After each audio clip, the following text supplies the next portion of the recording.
ഇതൊരു മതനിരപേക്ഷ രാജ്യമാണ്, ഇതൊരു ഭരണഘടനയുള്ള രാജ്യമാണ്. അവിടെയൊന്നും എന്ത് തോന്നിവാസവും എന്തിൻ്റെ മറവിലും ചെയ്യാമെന്ന് ആരെങ്കിലും കരുതുന്നുണ്ടെങ്കിൽ അങ്ങനെയൊന്നും അത് വെച്ച് ഉറപ്പിക്കാൻ ഉദ്ദേശിക്കുന്നില്ല. വളരെ ബോധപൂർവമായി ഉടുക്കുട്ട കന്യാസ്ത്രീകളെ, കണ്ടാലറിയുന്ന ദൈവവിശ്വാസികളായ കന്യാസ്ത്രീകളെ അടുക്കളയിൽ പാചകം ചെയ്യാൻ ആ സംസ്ഥാനത്ത് തന്നെ അതേ മതത്തിൽപ്പെട്ട ഒരു കുട്ടിയെ കൊണ്ടുവന്നു എന്ന കാരണം പറഞ്ഞ് ഈ 3 വകുപ്പുകൾ ചുമത്തുക.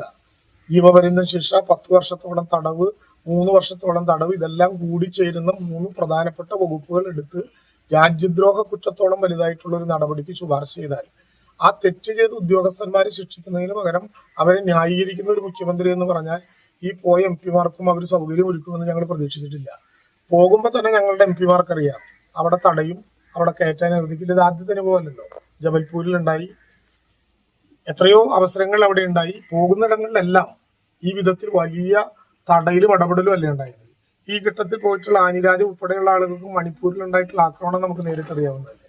അപ്പോൾ ഒരു പ്രശ്നമുണ്ടായാൽ ആ പ്രശ്നത്തിൽ ഇടപെടാൻ വരുന്ന ആളുകളെ സാധാരണ നിലയ്ക്ക് എന്ത് വലിയ കുറ്റം ചെയ്താലും പ്രാഥമികമായി റിമാൻഡ് ചെയ്ത ആളുകളെ കാണാൻ എന്ത് തടസ്സമാണ് ഇന്ത്യയിൽ? ഇവിടെ ഏത് ജയിലിലാണുള്ളത്? MP-മാരായ ആളുകളെ തടയാൻ ഒരു സംസ്ഥാന ഗവൺമെന്റിന്റെ പോലീസിന് എന്ത് അധികാരമാണുള്ളത്? ഏതിന്റെ പേരിലാണ് അവരെ തടയുന്നത്? സമയക്രമത്തിന്റെ പേരിലാണോ? അല്ലെങ്കിൽ ഈ ശിക്ഷയിൽ അറസ്റ്റ് ചെയ്യപ്പെട്ട ഇവരുടെ പേരിൽ കോടതി ഒരു ശിക്ഷ വിധിക്കപ്പെട്ടിട്ടില്ല. ഇവരെ കുറിച്ച് ആരോപിക്കപ്പെട്ട കുറ്റം ശരിയാണെന്ന് പറഞ്ഞിട്ടില്ല. അതിനു മുമ്പേ ഈ ആരോപണം ഉന്നയിച്ചു എന്ന ഒറ്റ കാരണത്തിന് MP-മാരായിട്ടുള്ള ആളുകളെ കാണാൻ പറ്റില്ല എന്ന് പറഞ്ഞാൽ, വൃന്ദാകാരാട്ടും ആനിരാജയും ഉൾപ്പെടെയുള്ള നേതാക്കൾ മണിപ്പൂർ ഉൾപ്പെടെയുള്ള സംസ്ഥാനങ്ങളിൽ പോയപ്പോൾ ഇതേ അനുഭവം ഉണ്ടായി. ആ അനുഭവം ആവർത്തിക്കുന്നു എന്ന് പറഞ്ഞാൽ അറിഞ്ഞുകൊണ്ട് ഈ നടപടിക്ക് നേതൃത്വം നൽകുന്ന ഒരു ഭരണകൂടം എന്നുള്ളതാണ് കരുതിയിട്ടുള്ളത്. ഞങ്ങൾ അങ്ങനെ തിരിച്ചു പോകാൻ പോയവരല്ല. എന്തായാലും ഞങ്ങളുടെ MP-മാരും ഞങ്ങളുടെ പ്രതിനിധികളും അങ്ങനെ തിരിച്ചു പോകാൻ തീരുമാനിച്ചു പോയവരല്ല. അവർ കണ്ട് സുഖകൂരം അന്വേഷിച്ചും തിരിച്ചു പോരാൻ പോയവരല്ല. ശക്തമായ പ്രതിഷേധം ഉണ്ടാക്കും. ഇന്ത്യയാകെ ആ പ്രതിഷേധം ഞങ്ങൾക്ക് പറ്റാവുന്ന ഇടത്തെല്ലാം ഉയർത്തും. ഈ നടപടി ഒരു കാരണവശാലും അംഗീകരിക്കില്ല. ഛത്തീസ്ഗഡിൽ അവർക്ക് തുടരേണ്ടി വന്നാൽ അവിടെ തുടരണം എന്ന് തന്നെയാണ് പാർട്ടി എന്ന നിലയിൽ ആലോചിച്ചിട്ടുള്ളത്. അകത്ത് നിന്ന് ഈ സൗകര്യങ്ങളിൽ പെടുന്ന എല്ലാവരെയും മാനിച്ചുകൊണ്ട് ആവശ്യമായ നടപടികൾ എടുക്കും.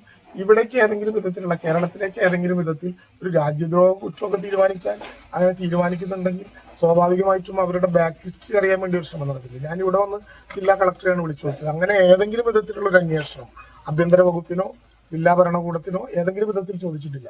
ഒരു കുറ്റം ആരോപിച്ചാൽ ആ ആരോപിക്കപ്പെട്ട കുറ്റം തെളിയിക്കാനുള്ള ബാധ്യത അവരുടേതാണല്ലോ.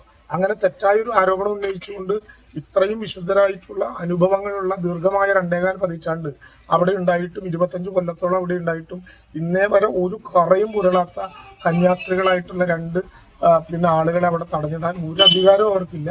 അത് അനുവദിക്കാനും പോകുന്ന പ്രശ്നമില്ല.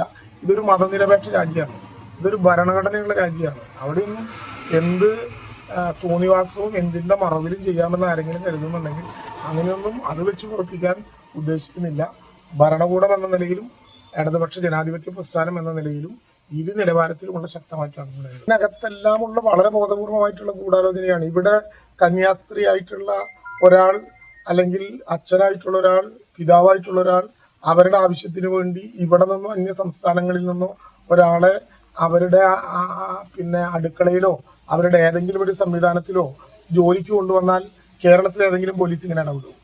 കേരളത്തിലെ ഏതെങ്കിലും പോലീസ് ഇങ്ങനെ ഇടപെട്ടാൽ അത് അനുവദിക്കുമോ കേരളത്തിലെ ഗവൺമെന്റ്?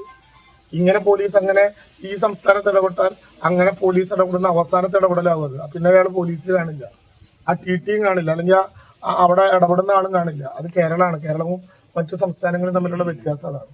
TTക്ക് ബജറംഗ് ദളുകാരെ വിളിക്കാൻ എന്താ അധികാരം? പോലീസിന് ബജറംഗ് ദളുകാരെ വിളിക്കാൻ എന്താ അധികാരം? ഒരു കുറ്റം ചെയ്തിട്ടുണ്ടെങ്കിൽ നിയമപരമായിട്ടുള്ള വഴിയുണ്ടല്ലോ. അതിനാണല്ലോ വിശദമായിട്ടുള്ള നിയമങ്ങളുള്ളത്.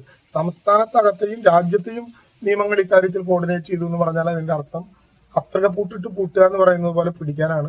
ഒരു പേടിയും പേടിക്കണ്ട എന്ന് ഞങ്ങൾ വീട്ടുകാരോട് ധൈര്യമായിട്ട് പറഞ്ഞിട്ടുണ്ട്. ഞങ്ങളുണ്ട് ഇതിന്റെ എല്ലാം കാവലാളായിട്ട്.